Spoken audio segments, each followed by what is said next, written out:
So it's great, right? It's fantastic to be able to get on YouTube or think about getting on YouTube and get free stuff, get brand deals, hopefully someday perpetuate all the way up to getting paid to make YouTube videos, right?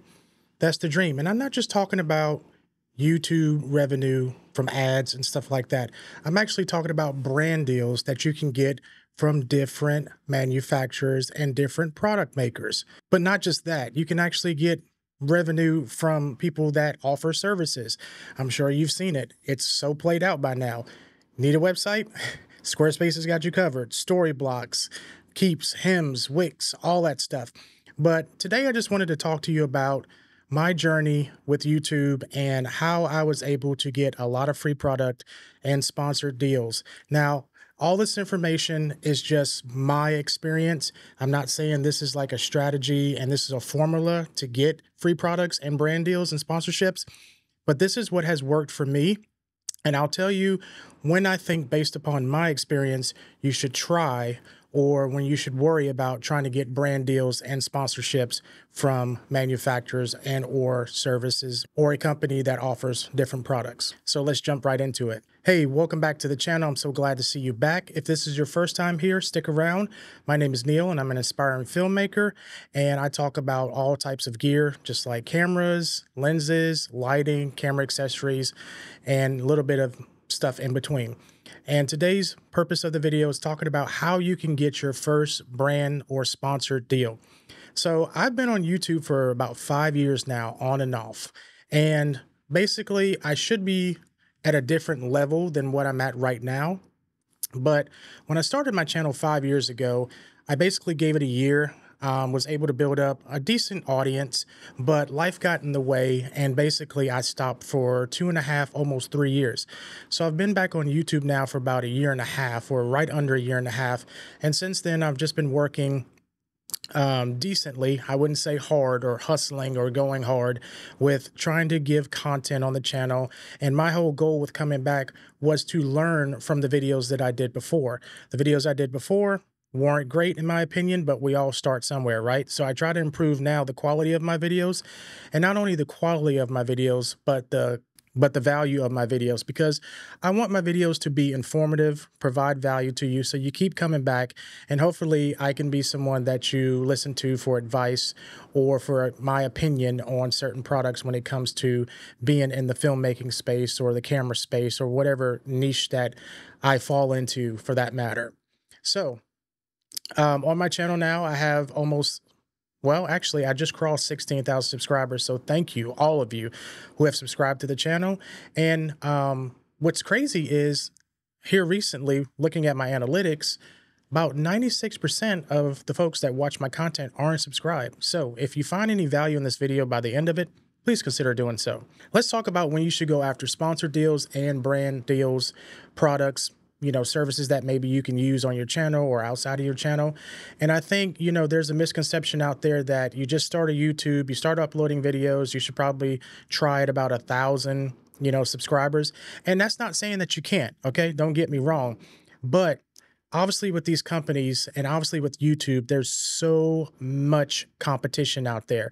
People that are always going to have more subscribers and more views than you, but you get in where you fit in. So I just want, if you're listening to this, I want you to be realistic with your goals and what you're trying to attain. So luckily, well, no, I won't even say luckily. I've been blessed to get the deals that I've gotten with various amounts of companies. And this is not kind of like a flex, but Aperture, Nanlite, Colbor, Condor Blue, a crap ton, basically.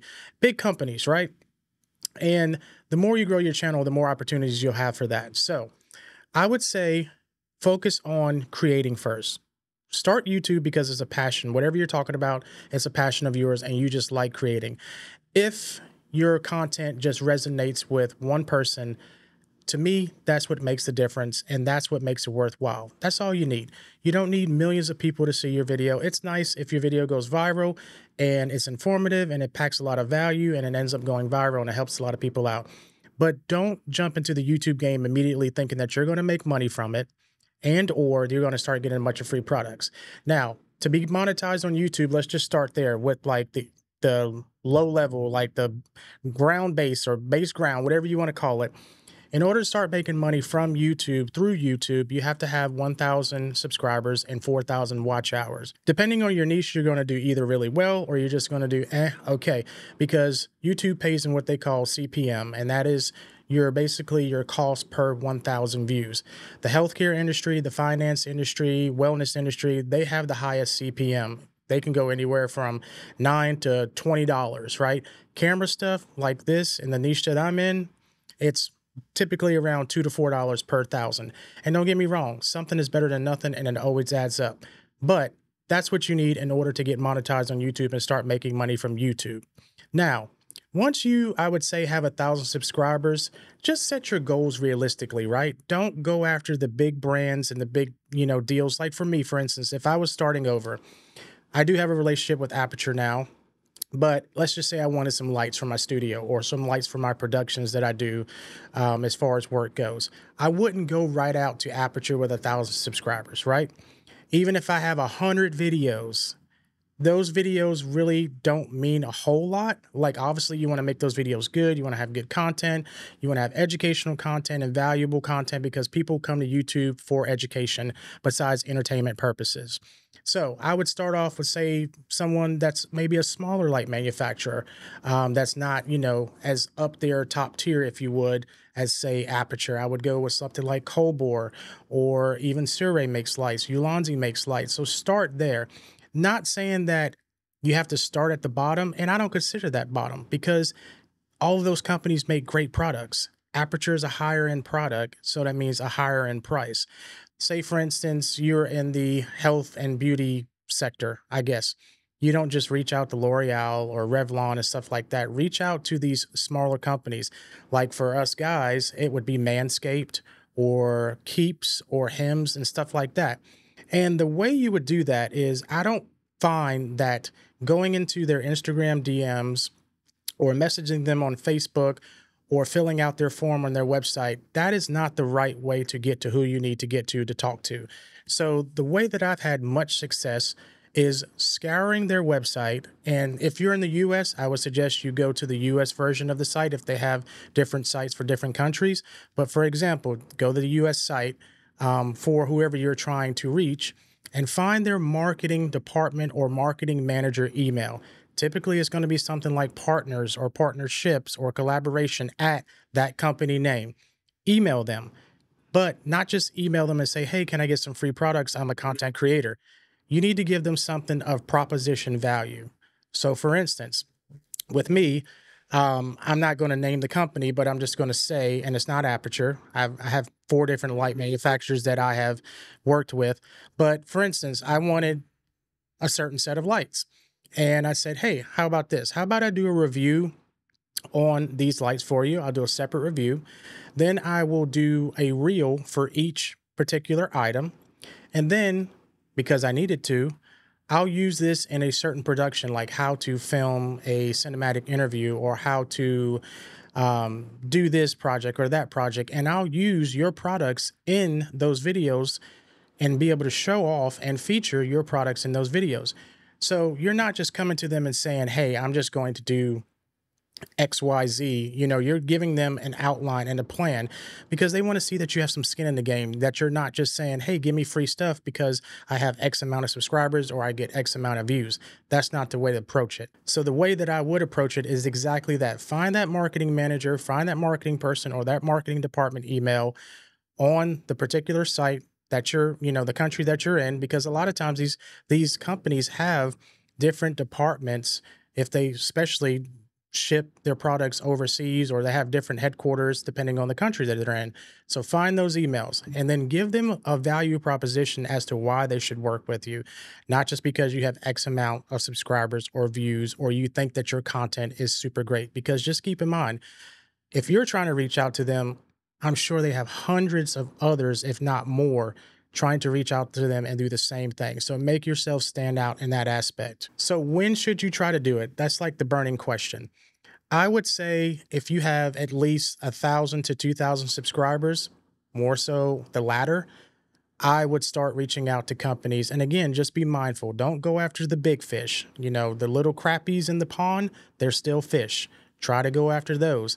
And then that way, you not only get a product, but you have proof of concept, right? So if you want to go after the bigger manufacturers or the bigger product makers, you could say, hey, look, I've worked with this product. It's in their same niche, right? Hopefully. And this is what I did for them. Check out the content. So that way you have a proof of concept or proof in the pudding that, hey, he can do content on lighting and lenses and this accessory or that accessory or this product, health product or beauty product or wellness product, etc. That point you have sort of like a track record, right? So you're not just going to them and saying, hey, I can do this. You could say, I've already done this for this company, X company, or whatever the case may be, and I can do it for yours. And I'm looking to upgrade, get a better product, if you will. And you don't have to say that schmoozing them, because 9 times out of 10, you will go in tiers. You'll start down here and then you'll go to a product that's maybe medium tier and then high tier. So you're not really schmoozing them. You're just letting them know that, hey, I value your product enough to want to make content on it because I already have a product that's similar to yours, but I want your higher end product because I not only can use it, but I value it and I want to show what it can do in my workflow or my daily routine or whatever situation you're in. Hopefully you guys get that. It just doesn't have to be like camera stuff like I'm doing and all that, you know, kind of accessories and lighting and lenses and that niche that I'm in. Like whatever niche that you start your channel with, that's what you need to focus on. Start a plan on how to approach. And again, I would say anywhere between 1,000 to 2,000 subscribers, a good amount of views on your channel. Not really a number, a definitive number that I would say that you have to have for that. But obviously these brands want to see like engagement, your audience engaging with your content. They want to see that people are actually watching your content because a lot of the times products are expensive, at least what, a couple $100, right? Or a couple thousand. And they want to see what you're doing and make sure that it aligns with their brand so they can be susceptible to say, hey, yeah, we'll give you a shot, right? And just a little fun fact, quick story. I had a phone call with a company today, and even with 16,000 subscribers, basically I took it as a no because we want you to do X. And then maybe in 30 days, we'll reevaluate and we'll put you into this sort of program. But long story short, I asked for a product. I'm not getting it, even with 16,000 subscribers and a good amount of views on my video. And I feel like my content is good, not the best, not the greatest. There's others out there that make that, but don't compare yourself as well. That's a little side note and a little tip. Don't compare yourself to others when creating content. Comparison is a thief of joy and it would absolutely ruin you. So, to be honest, full transparency, after that call, I was a little deflated because I feel like sometimes some of these companies and these marketing departments don't really understand what it takes to create content, especially on YouTube. They don't understand like the gumption it takes for us to put ourselves out there, talk to a camera as if it's a person sitting right here and be entertaining or value packed or education oriented. And it was kind of like, well, you got, 16,000 subscribers, but there's people out there with bigger accounts that basically we'd rather support. I get it. I do, because it's a business, right? It's all business. It's nothing personal. Didn't say anything derogatory about my content, but it was just like, that's the first no that I've gotten in a long time, actually. And I get no's, I've gotten a few no's before, but it stings a little bit, right? Because you work so hard at this, like, especially if you don't have an editor to do your YouTube videos, you're recording, you're coming up with the ideas, you're editing yourself, you're doing the graphics, you're trying to do the SEO on the video, the titles, the meta tags, the descriptions, the hashtags, and it's a lot of work. Okay. So be prepared for that. It is truly a lot of work to start a YouTube, maintain a YouTube, and try to scale a YouTube. But if you have the nerve to do it, go for it, seriously, because at least you can say that you tried. Like my buddy Adam Toy, he is totally content with putting out his shorts, long form videos every now and again, and he likes the growth and he likes the journey along the way. He just crossed 100 subscribers.